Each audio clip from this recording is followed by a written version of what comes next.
Selamat pagi Bapak Ibu Saudara, mari kita naikkan pujian pengagungan kita untuk Tuhan. Mari kita naikkan syukur kita.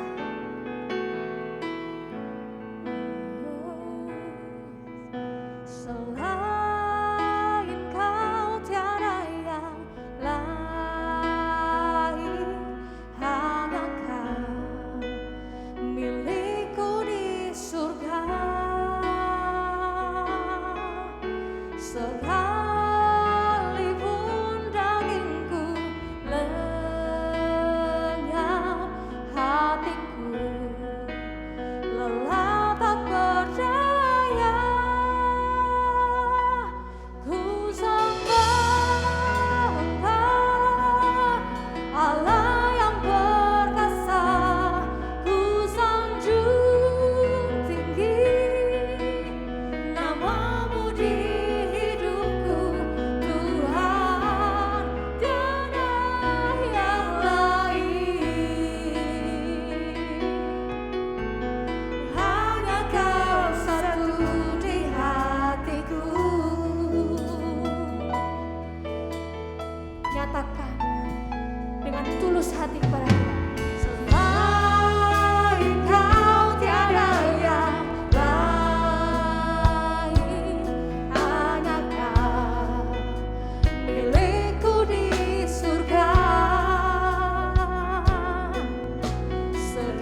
sembah Engkau Ya, Yesus, Tuhan. terima kasih Bapa. Hanya Engkaulah Kau satu-satunya satu dalam hidup kami. di hati kami Terima kasih Tuhan. Tuhan buat segala kebaikan. Oh, Haleluya Yesus.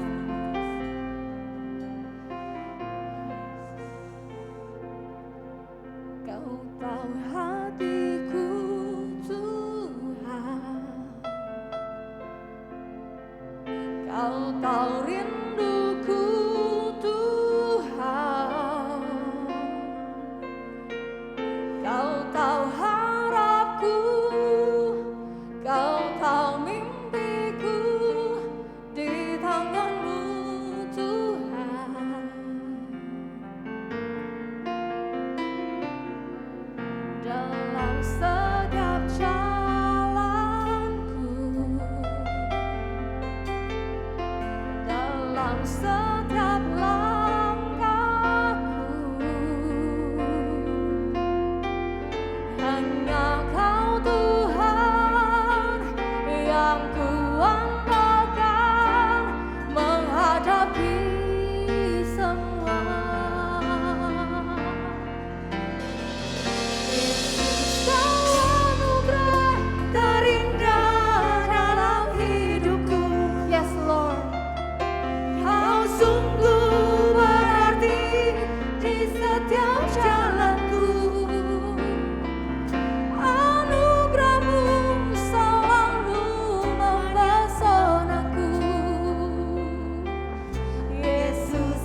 manis dan termulia di dalam hidup kami Tuhan. Engkau anugerah yang terindah yang pernah kami terima Tuhan. Terima kasih karena Engkau sudah hadir di dalam hati kami. Kami mengucapkan syukur buat kasih setiamu di dalam kehidupan kami Tuhan. Kalau sebentar kami akan mendengarkan firman-Mu Tuhan. Kiranya Engkau memberikan kami tuntunan-Mu Tuhan. Biarlah kami bisa mendapatkan rema yang bisa menguatkan hati kami. Di dalam nama Tuhan Yesus Kristus. Amin.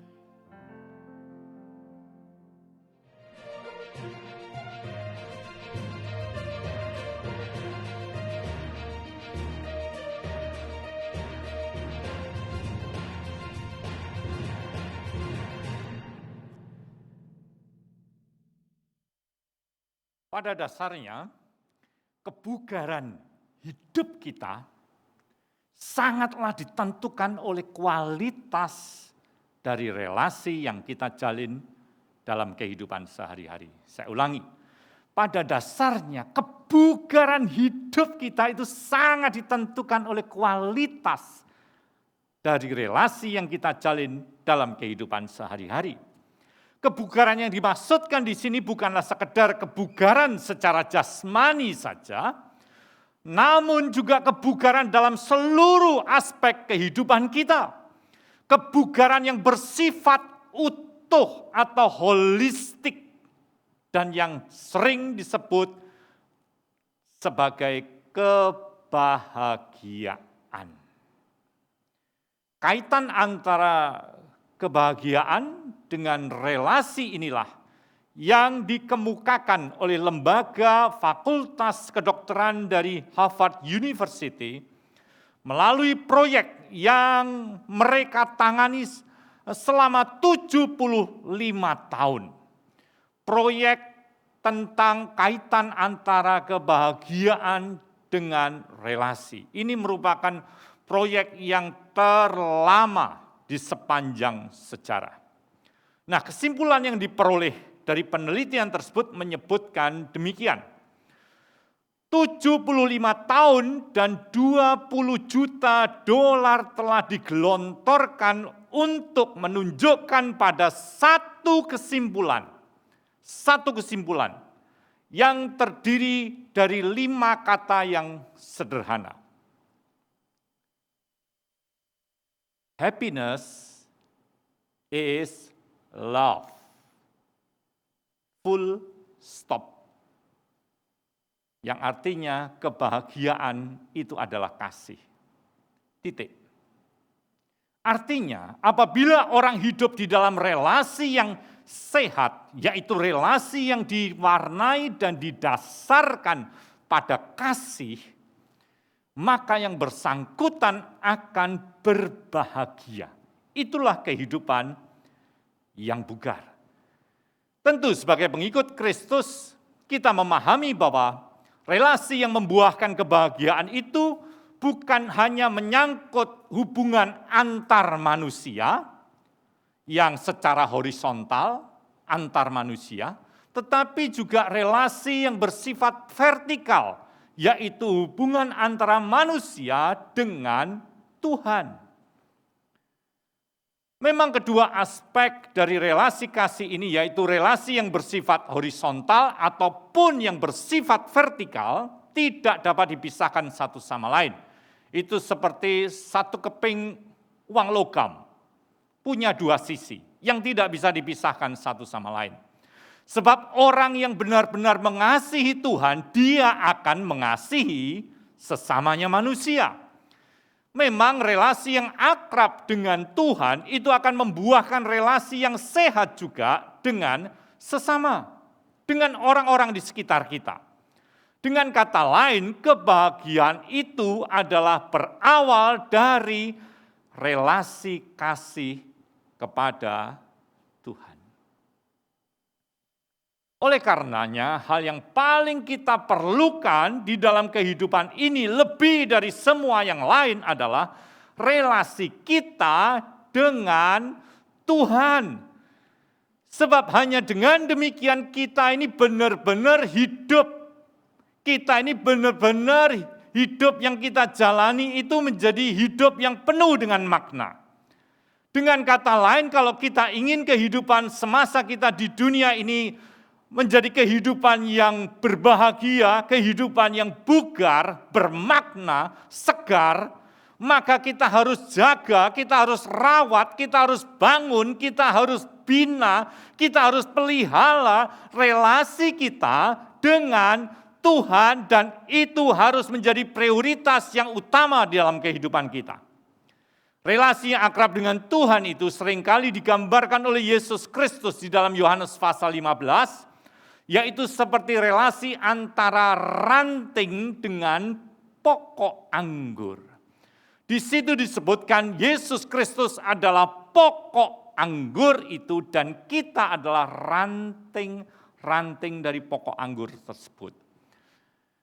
Sebagaimana ranting harus melekat kepada pokok anggur supaya ranting itu bisa bertumbuh, bisa kuat, bisa menghasilkan buah, demikian pula hidup kita.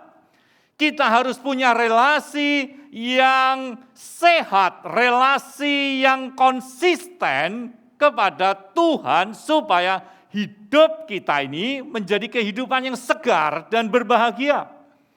Sebab di luar itu, artinya di luar kita melekat kepada pokok anggur, kita tidak bisa berbuat apa-apa. Seperti ranting itu, dia akan menjadi kering dan akhirnya dibuang dan dibakar.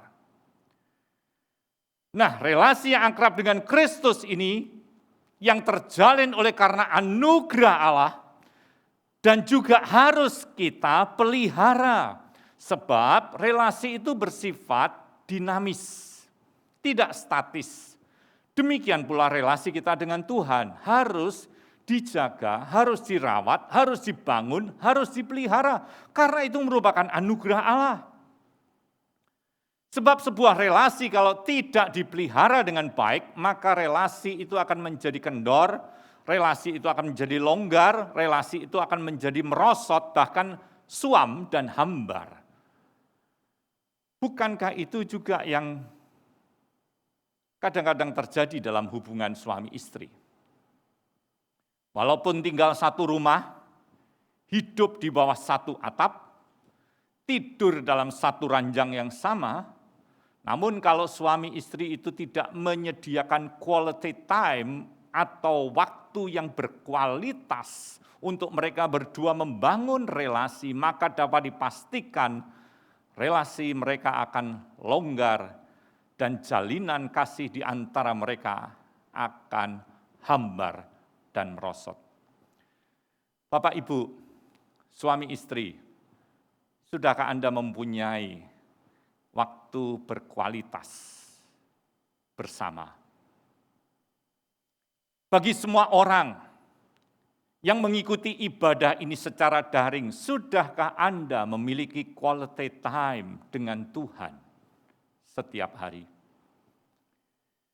Memang tidak bisa dipungkiri di masa pandemi ini, momen pertemuan di antara kita secara tatap muka, apalagi kalau misalnya sudah lama tidak pernah bertemu satu dengan yang lain, tentu bisa bertemu secara fisik itu membawa kegembiraan tersendiri. Tidak salah. Namun tolong jawab sejujurnya. Adakah momen yang lebih indah dan membahagiakan daripada pertemuan antara Sang Pencipta dengan ciptaannya? Minggu yang lalu, kita melihat Yesus memberikan contoh tentang bagaimana menyediakan quality time atau waktu yang berkualitas dengan Tuhan tersebut, yaitu dikatakan antara lain dia mengambil waktu teduh atau waktu hening bersama dengan Allah Bapa. Di dalam Injil Matius, Markus, dan Lukas, dicatat Yesus menyediakan waktu yang berkualitas dengan Allah Bapa tersebut, yaitu di pagi hari ketika hari masih gelap, dia pergi ke tempat sunyi dan dia bersekutu dengan Bapa di sana. Oleh sebab itu, waktu teduh atau waktu hening ini yang biasa juga disebut dengan silent and solitude. Silent artinya hening, solitude artinya seorang diri. Jadi silent and solitude artinya bersekutu bersama dengan Tuhan seorang diri di dalam keheningan. Hening di sini adalah hening secara eksternal, tidak dipengaruhi oleh suara-suara di sekitar kita, namun juga hening secara internal, yaitu pikiran kita tidak kemana-mana, tetapi pikiran kita bisa tetap tenang, teduh, hening, tidak carut-marut dengan banyak hal yang harus kita kerjakan. Nah, kita perlu memahami bahwa untuk melakukan waktu teduh atau waktu hening ini, kita tidak selalu harus pergi ke tempat yang sunyi, yang jauh dari keramaian. Kita ke gunung yang terpencil, misalnya begitu. Ya bolehlah kalau memang ada kesempatan, tetapi tidak selalu ada kesempatan seperti itu.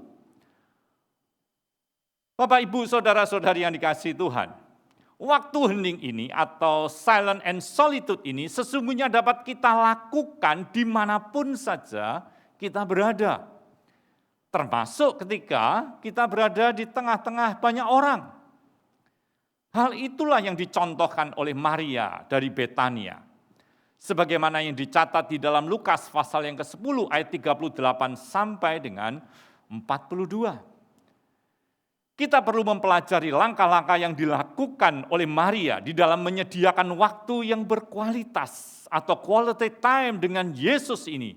Sehingga kita pun dapat mempraktekannya dalam kehidupan kita sehari-hari. Mari kita lihat dulu ayatnya di dalam Lukas pasal yang ke-10. Ayat 38 sampai dengan 42. Dikatakan demikian, ketika Yesus dan murid-muridnya dalam perjalanan, ini dalam perjalanan di wilayah Yudea, tibalah dia di sebuah kampung. Nah, di dalam Yohanes pasal yang ke-11, ini adalah kampung Betania. Jadi kampung yang terletak tidak jauh dari kota Yerusalem. Kampung di mana tempat tinggalnya Lazarus dan kedua saudaranya, yaitu Maria dan Marta. Ayat 39, kalimat berikutnya, seorang perempuan yang bernama Marta menerima dia di rumahnya. 39, perempuan itu mempunyai seorang saudara yang bernama Maria. Maria ini duduk dekat kaki Tuhan dan terus mendengarkan perkataannya. Ayat 40, sedang Marta sibuk sekali melayani. Dia, yaitu Marta, mendekati Yesus dan berkata, Tuhan, tidakkah engkau peduli bahwa saudaraku membiarkan aku melayani seorang diri? Suruhlah dia membantu aku. Ayat 41. Tetapi Tuhan menjawabnya, Marta, Marta, engkau khawatir dan menyusahkan diri dengan banyak perkara. Tetapi hanya satu saja yang perlu. Maria telah memilih bagian yang terbaik, yang tidak akan diambil daripadanya. Ketika Yesus dan para muridnya itu tiba di kampung tersebut, dia bertamu di rumah Lazarus, Maria, dan Marta, mereka bersaudara. Lalu dikatakan di ayat yang ke-39 dan ayat yang ke-40, kita melihat cara yang berbeda dari kedua orang saudari ini, Maria dan Marta, di dalam menyambut Yesus. Maria sang kakak, dia duduk tenang di bawah kaki Yesus Kristus dan mendengarkan perkataannya. Sedangkan adiknya Marta dikatakan sangat sibuk sekali. Sibuk melayani Yesus dan murid-muridnya. Nah, melihat sang kakak ini tidak membantu dirinya di dalam menyiapkan makanan dan minuman bagi Yesus dan para muridnya, Marta ini kelihatannya orangnya ceplas-ceplos, belak-belakan begitu, karena dia berkata kepada Tuhan begini, Tuhan, Tidakkah engkau peduli bahwa saudaraku membiarkan aku melayani seorang diri? Wow. Dalam sikapnya yang ceplas-ceplos itu, Marta komplain kepada Yesus. Bahkan dia kelihatannya juga menganggap dirinya lebih tahu apa yang harus dilakukan sebetulnya. Itu sebabnya dia berkata kepada Yesus, suruhlah dia membantu aku. Masa dia membiarkan aku melayani seorang diri, dengan kata lain, suruh dia membantu aku. Nah, ketika Marta itu bersikap seperti itu, kita coba perhatikan ayat 41 dan ayat 42. Tanggapan dan jawaban Yesus terhadap sikap dan kata-kata yang diucapkan oleh Marta itu. Dari situ kita dapat mengambil kesimpulan bagaimana seharusnya kita menyediakan waktu yang berkualitas atau quality time bersama Tuhan. Perhatikan ayat 41 dan 42. Quality time yang dicontohkan oleh Maria. Nah, di dalam waktu yang berkualitas itu, waktu yang berkualitas dengan Tuhan yang dicontohkan oleh Maria, ada 3 hal yang harus kita lalui, atau 3 hal yang kita jalani ketika kita menyediakan waktu yang berkualitas itu dengan Tuhan. Yang pertama, memberi perhatian secara sepenuh kepada Tuhan. Inilah yang membedakan antara yang dilakukan oleh Marta dan yang dilakukan oleh Maria. Di ayat 39 tadi ditulis demikian, saya bacakan. Maria ini duduk dekat kaki Tuhan dan terus mendengarkan perkataannya. Artinya Maria ini memberi waktu sepenuh hanya kepada Tuhan. Dia rendahkan hati dia sikap berserah dan dia mau mendengarkan apa yang Tuhan katakan. Dengan kata lain, bagi Maria Tuhan itu lebih penting dari aktivitas yang lain. Itu sebabnya dia duduk tenang mendengarkan apa yang Tuhan katakan. Sedangkan Marta, adiknya, sikapnya berbeda. Dia sibuk sekali melayani. Di dalam kesibukannya itu dikatakan Marta ini menyusahkan diri dengan banyak perkara dan penuh dengan kekhawatiran. Tuhan Yesus berkata demikian. Bapak, Ibu, saudara-saudari yang dikasihi Tuhan, kalau kita sejenak telaah lebih dalam, di dalam bahasa Inggrisnya, kalimat di ayat yang ke-40 yang mengatakan Marta sibuk sekali melayani itu, bahasa Inggrisnya adalah Martha was distracted with much serving. Marta teralihkan perhatiannya. Saya ulangi. Marta teralihkan perhatiannya oleh karena dia sibuk melayani.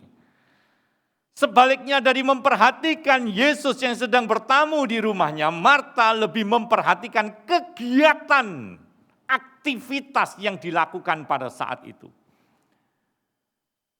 Hal ini seringkali terjadi di dalam acara-acara misalnya perayaan Natal, dibentuk satu panitia. Waduh, panitianya penuh tanggung jawab, diatur segala-galanya pada hari H. Panitianya paling sibuk mengatur segalanya, mengatur makanannya, mengatur semuanya, ingin memastikan semua itu beres, tidak salah dengan hal itu. Tetapi saking mungkin fokusnya kepada apa yang dia kerjakan sehingga perhatiannya teralihkan. Mestinya dia mendengarkan firman itu dengan baik. Tetapi karena kesibukannya disibukkan oleh banyak kegiatan sehingga teralihkan. Seharusnya menempatkan Yesus sebagai pusat yang utama, pusat perhatian, pusat pelayanannya. Dia mulai mengalihkan perhatiannya bukan kepada pribadi Yesus, tetapi kepada aktivitas yang sedang dia kerjakan. Itu sebabnya dikatakan tadi, disebutkan, distracted with much serving. Perhatiannya terganggu, terbagi oleh sibuknya dia di dalam pelayanan. Sebaliknya dari menempatkan Yesus sebagai pusat perhatian, justru dia menempatkan kegiatannya jadi pusat perhatian. Kita perlu memahami, bukan berarti dengan demikian melayani Tuhan itu tidak boleh, tidak baik, keliru, tidak penting. Penting. Tentu melayani Tuhan itu hal yang baik dan sepatutnya kita lakukan sejauh yang menjadi pusat perhatian dari kesibukan kita, dari kegiatan kita adalah Tuhan, bukan yang lain. Tuhan Yesus yang kita layani, bukan kegiatan dari pelayanan itu yang menjadi pusat perhatian kita. Dalam hal yang biasa kita jalani, misalnya di dalam persiapan ibadah, teman-teman para PAW, jangan sampai ketika kita ambil bagian di dalam pelayanan, perhatian kita hanya tertuju kepada kegiatan pelayanan itu. Seharusnya perhatian kita adalah tertuju kepada Tuhan. Sama, saya pun juga begitu. Ketika menyampaikan firman Tuhan, bukan sekedar, pokoknya ini selesai, targetnya selesai sekian menit, bukan hanya itu. Saya harus khotbah dengan baik, saya harus hafal dengan baik, benar tidak salah. Tetapi hati ini harus tetap tertuju kepada Tuhan. Sementara kita main musik, sementara kita mengambil gambar syuting, sementara kita menyanyi, hati kita harus tetap tertuju kepada Tuhan, sepenuh kepada Tuhan. Jangan teralihkan. Dalam kegiatan kita sehari-hari, dalam kita bekerja, dalam studi, dalam kita memasak, dalam kita membersihkan rumah, dalam kita belanja dan sebagainya, jangan sampai hati kita teralihkan oleh kegiatan itu. Hati kita tetap harus secara sepenuh kepada Tuhan. Demikian pula halnya dalam hal orang berdoa.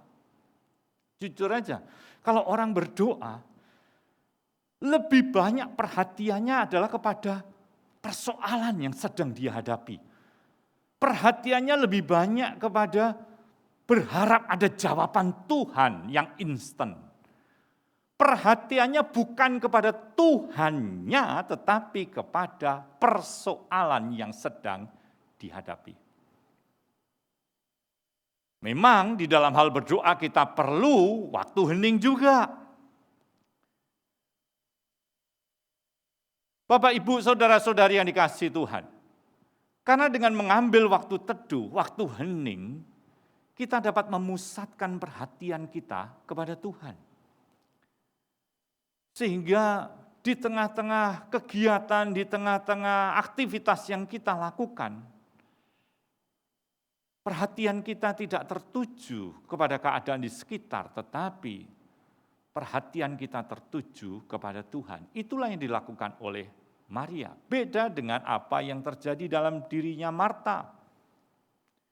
Maria walaupun kita tahu bahwa di rumahnya itu tidak sepi, ada banyak orang karena Yesus dan para muridnya bertamu di rumah itu, tentu ada banyak orang.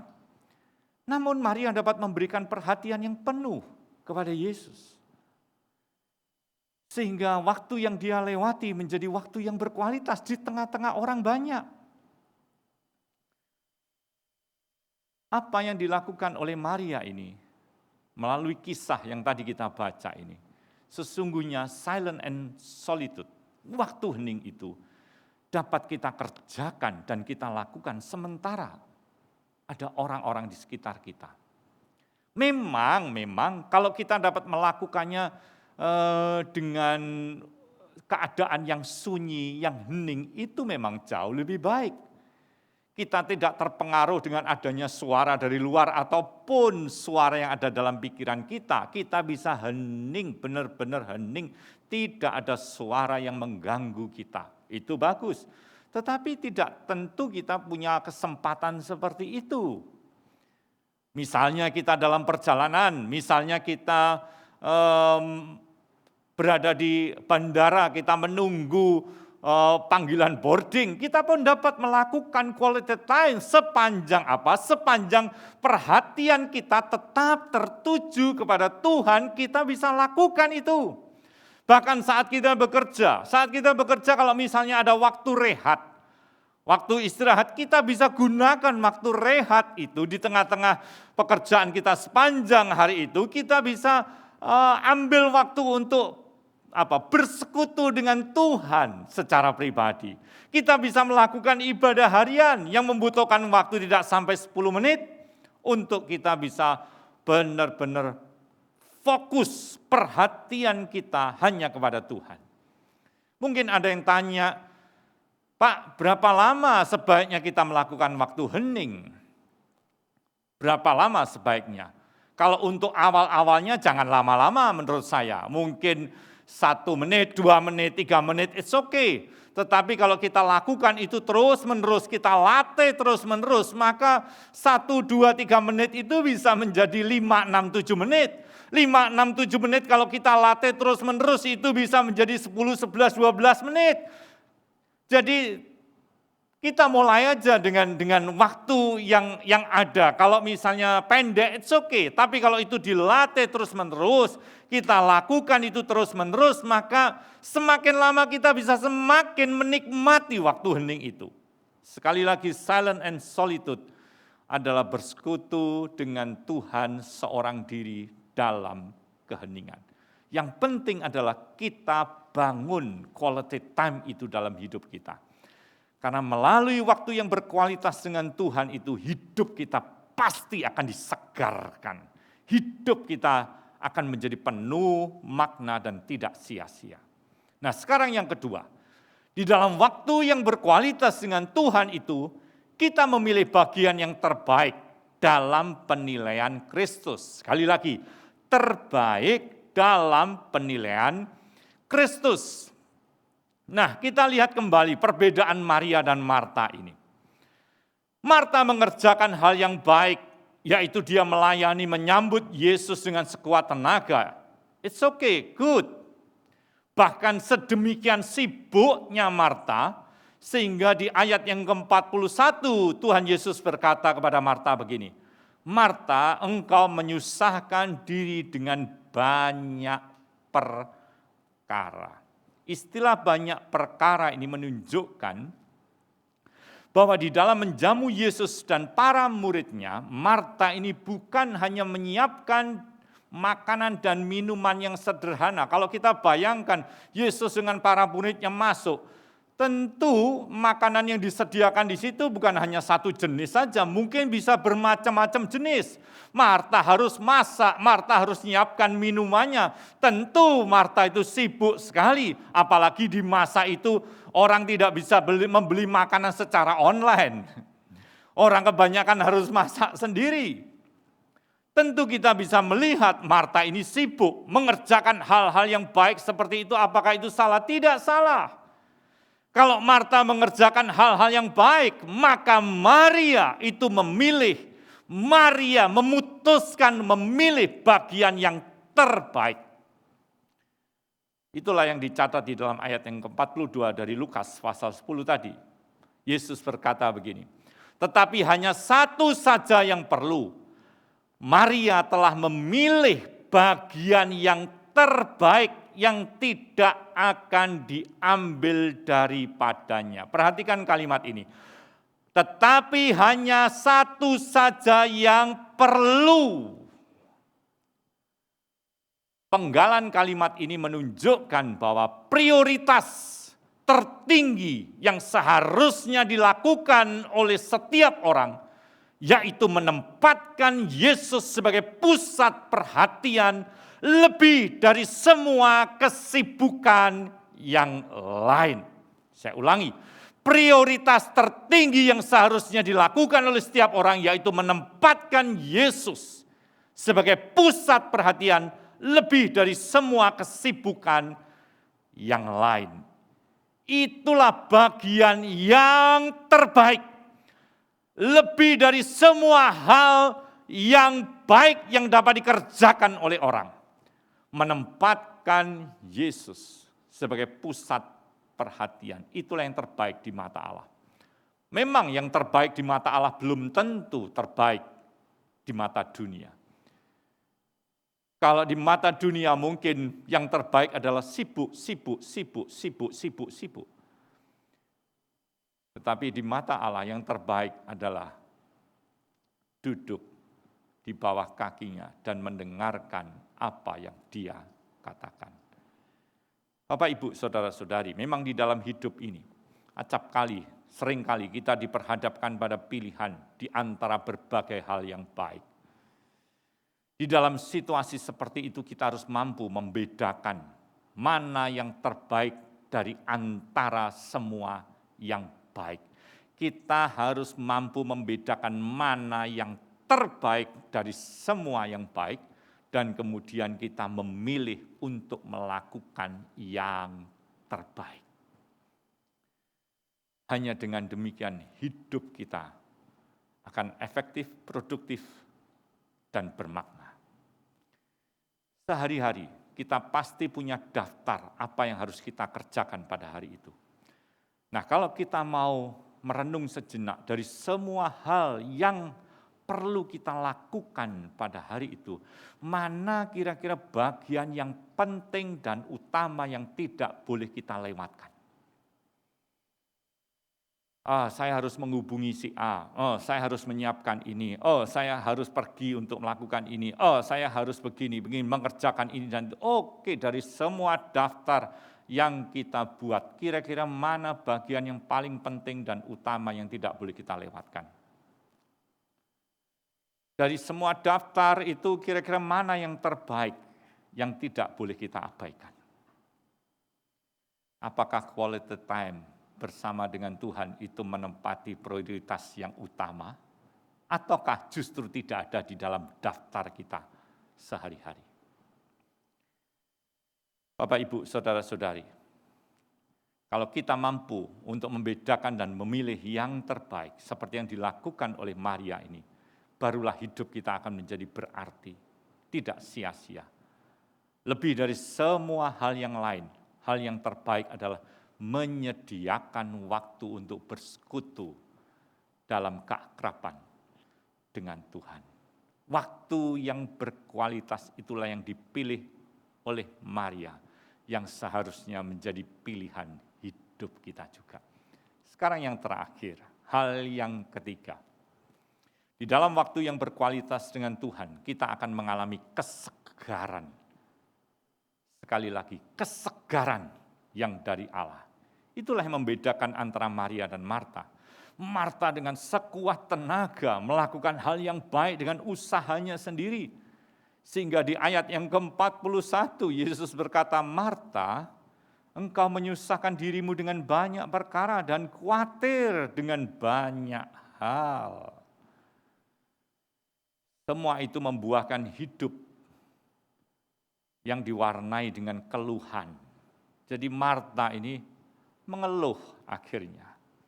Dia mengeluh kepada Tuhan. Dia menyusahkan diri dengan banyak perkara. Dia diliputi oleh rasa khawatir.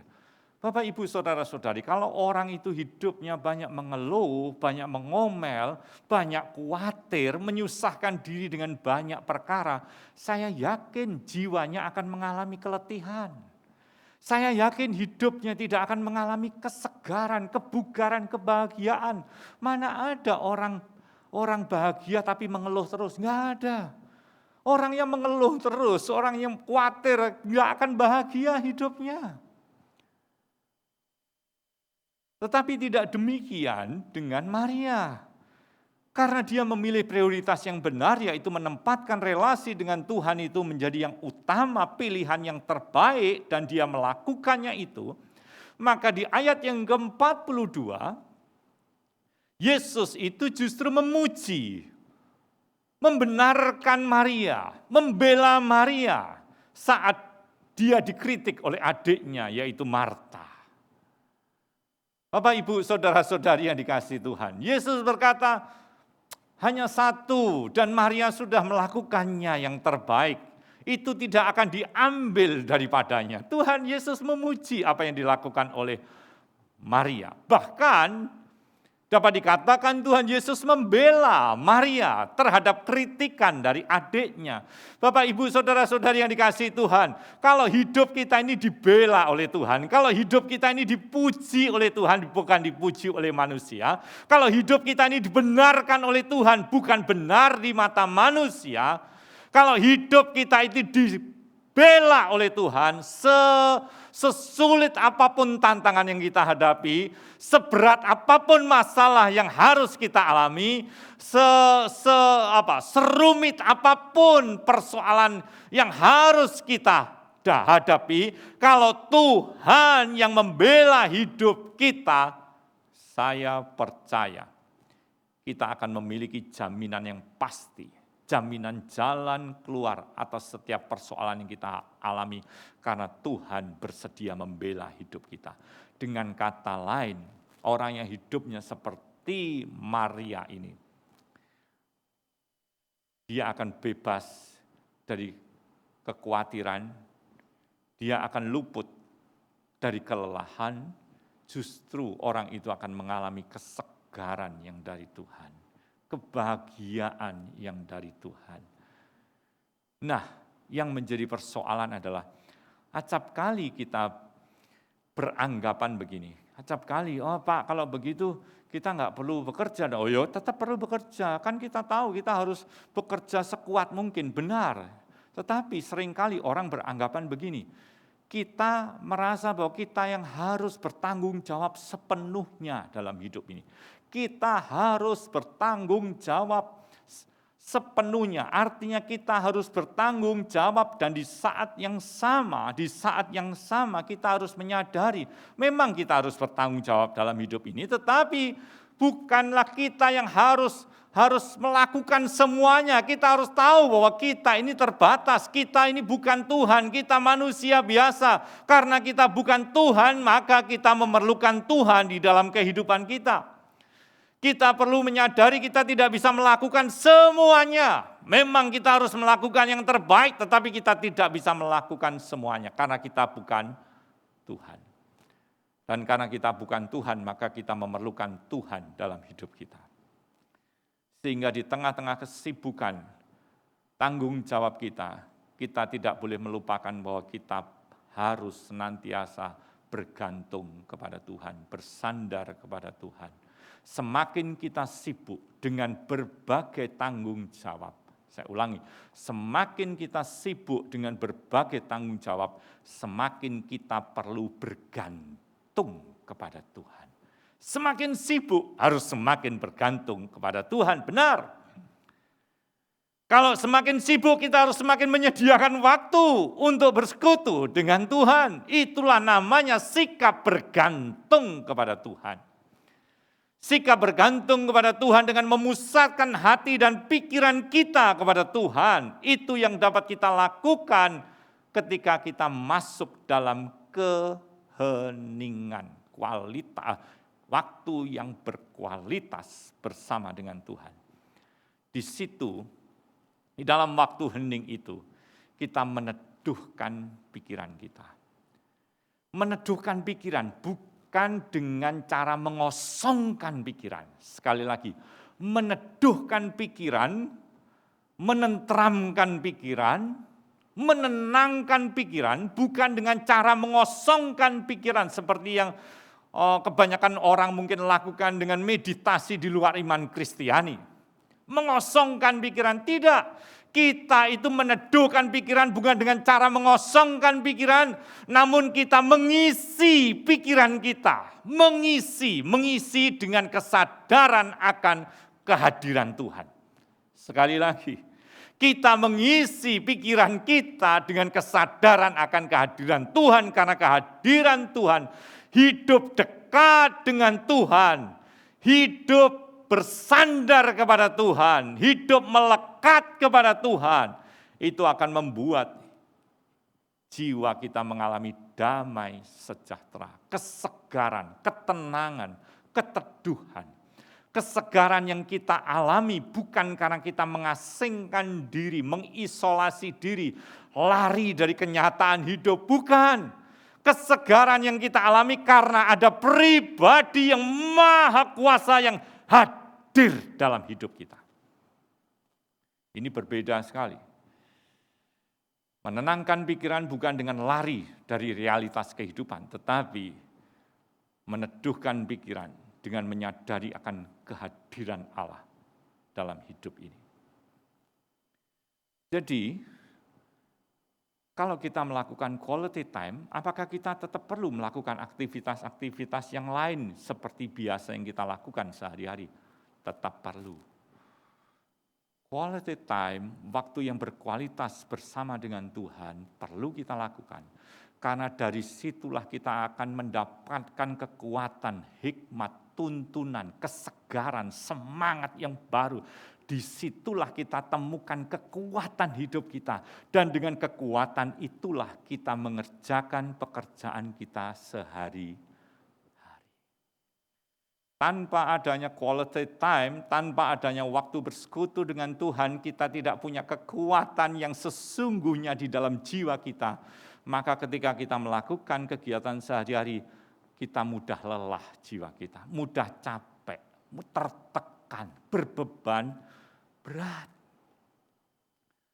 Namun kalau kita menyediakan waktu yang berkualitas dengan Tuhan, memusatkan perhatian kita kepada kehadiran Tuhan, kita akan memperoleh kekuatan yang baru. Jadi dua-duanya, quality time dengan kegiatan sehari-hari, dua-duanya harus jalan sama-sama. Bukan salah satu, tapi kedua-duanya. Oleh karena itu, saya mendorong Bapak Ibu Saudara-saudari mendengar atau mengikuti ibadah ini, praktekkan waktu hening itu. Praktekkan dalam kehidupan kita sehari-hari. Karena dengan menyediakan waktu yang berkualitas secara berkala, dengan kita menyediakan waktu yang berkualitas secara berkala bersama Tuhan, akan menolong kita untuk senantiasa, bukan sesekali. Jadi kalau kita menyediakan waktu yang berkualitas secara berkala, terus-menerus bersama dengan Tuhan, itu akan menolong kita untuk senantiasa menyadari akan kehadiran Tuhan yang menuntun dan menyertai kita dalam menapaki kehidupan ini. Ini yang sangat kita perlukan, ini yang sangat kita butuhkan. Kita yang butuh Tuhan, kita butuh Tuhan, kita perlu Dia. Bukannya Tuhan yang perlu kita, bukannya Tuhan yang butuh kita, bukan demikian. Kita yang butuh Dia, kehadirannya yang menyegarkan hidup kita. Kehadirannya yang kita alami, bukan karena kita baik, bukan karena kita layak, tetapi karena anugerahnya semata. Dia bersedia hadir dalam hidup kita, itu hanya karena anugerahnya. Karena kebaikannya, karena kemurahannya. Anugerah yang Dia tunjukkan melalui pengorbanannya di atas kayu salib. Anugerah yang memperdamaikan kita dengan Allah Bapa melalui pengorbanannya, darah dan tubuhnya yang telah diserahkan bagi kita dan yang melahirkan kita di dalam kehidupan yang baru. Anugerah Allah yang membentangkan masa depan yang indah dan baru bagi kita. Anugerah Allah yang harus kita syukuri dengan hidup sesuai dengan kehendak-Nya. Anugerah Allah yang harus kita responi dengan hidup menyenangkan Dia. Saya ajak untuk kita menyanyikan lagu tadi. Oh, haleluya. Kau tahu hatiku Tuhan. Sementara kita menyanyikan lagu ini, arahkan hatimu, pikiranmu pada Tuhan. Resapi lirik kata-kata di dalam lagu ini dan arahkan pikiranmu kepada Tuhan. Kau harapku, Kau tahu mimpiku, di tangan-Mu Tuhan. Dalam segenap jalanku, Benar Tuhan, benar Tuhan. dalam setiap langkahku, hanya Kau Tuhan yang ku andalkan, menghadapi semua. Bersama-sama kita nyanyikan lagu ini. Yesus, Kau anugerah Terindah dalam hidupku, Kau sungguh berarti di setiap jalanku. Anugerah-Mu selalu mempesonaku. Yesus, Kau terbaik. Yesus, Kau termanis di dalam hidup. Yesus, Kau anugerah terindah.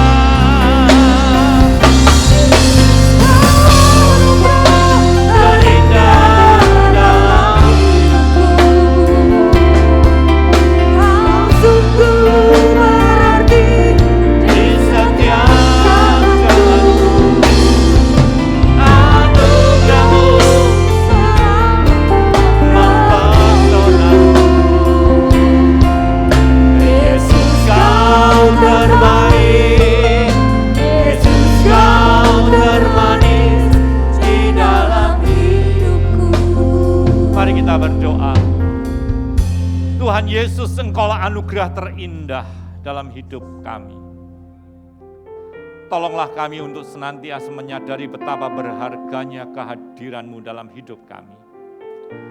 Sehingga waktu yang kami sediakan untuk bersekutu dengan-Mu bukanlah waktu yang terbuang dengan cuma-cuma, namun merupakan momen yang paling berkualitas dalam hidup kami. Bukan karena Engkau butuh kami, tetapi justru kamilah yang memerlukan Engkau. Melalui kehadiran-Mu, jiwa kami mengalami keteduhan, iman kami dikuatkan, dan roh kami disegarkan kembali. Oleh karena itu, lembutkan hati kami untuk mendengar suara-Mu dan bulatkan hati kami untuk menaati kehendak-Mu. Bapa Surgawi, kami memohon tuntunan dan penyertaan-Mu dalam kehidupan kami setiap hari. Karena dalam tuntunan-Mu hidup kami tidak akan pernah tersesat. Bahkan kami akan menemukan padang rumput hijau dan air tenang yang menyegarkan jiwa kami. Di dalam penyertaan-Mu kami merasa aman walau harus melewati lembah kekelaman sekalipun. Kasih dan kuasa-Mu yang tak terbatas yang menjamin hidup kami. Kepadamu kami berserah ya Tuhan. Kami juga berdoa memohon pertolongan-Mu bagi bangsa kami dalam mengatasi pandemi. Anugerahkanlah keberhasilan dalam percepatan vaksinasi, kebijakan-kebijakan yang tepat di dalam menerapkan PPKM di setiap daerah, kelancaran dalam penyaluran bantuan sosial dan pemulihan perekonomian yang semakin signifikan. Oh Tuhan, tolong dan selamatkan bangsa kami. Hanya kepadamu kami percaya dan berharap. Di dalam nama yang ajaib dan penuh kuasa, satu nama yang sanggup menyelamatkan, nama Tuhan Yesus Kristus, Tuhan Allah semesta alam. Kami berdoa. Amin.